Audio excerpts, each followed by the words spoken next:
The time is 4 o'clock. We bring to you the news around Africa.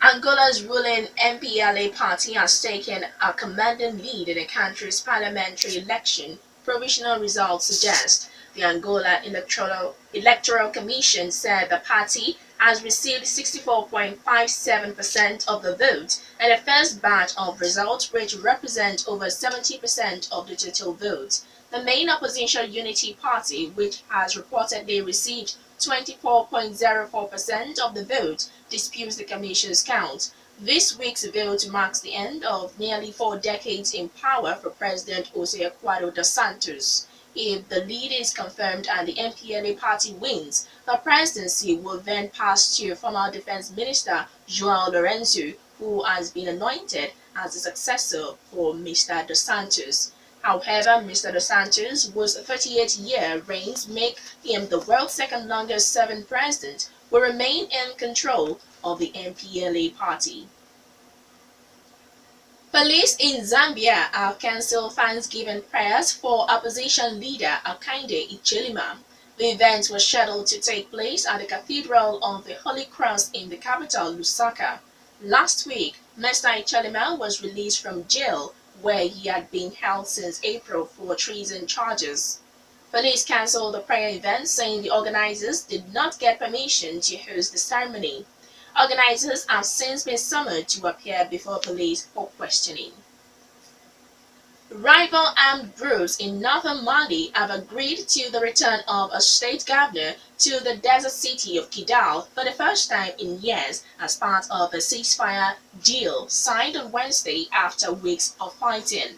The return of Governor Sidi Mohamed Ed Ikrak follows a truce among fighters drawn mostly from competing Tuareg clans involved in remote desert battles since July that have killed dozens. The clashes have undermined a Western-backed peace process in the country and implicated and complicated efforts to counter Al-Qaeda-linked militants.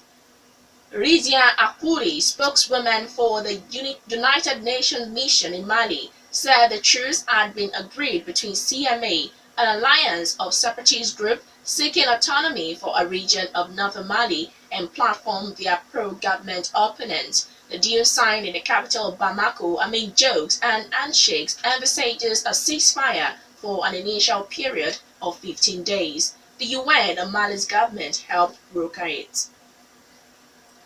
At least 13 people have been injured in a grenade explosion in southwestern Ethiopia. The attack occurred in the town of Jimma in Oromia region, where activists have called for a 5-day stay-at-home strike to protest against the detention of opposition leaders and a tax hike on small businesses. Local reports say a 10-year-old boy is among those injured during the explosion in a busy business district. No one has claimed responsibility for the attack, but police say they are searching for the attacker. It's still not yet clear if the incident is related to the strike call. Hundreds of small businesses have remained closed in parts of Oromia since Wednesday. Roads have also been blocked in some areas, paralyzing public transport in and around the region. The UN's World Food Programme (WFP) in South Sudan says a child was killed when one of its planes hit a house as it attempted to land during a thunderstorm in the capital, Juba. 4 other people were injured. The cargo plane, which was contracted to airdrop food, hit a tree and the metal roof of the house. Its main landing gear collapsed when it tried to land. The cargo plane was then diverted to Uganda's Entebbe airport. The UN says an official investigation is underway. WFP South Sudan Country Director Adnan Khan said the UN would provide support for the grieving family. The UN radio station in South Sudan has been tweeting about the story. And that was Africa Today.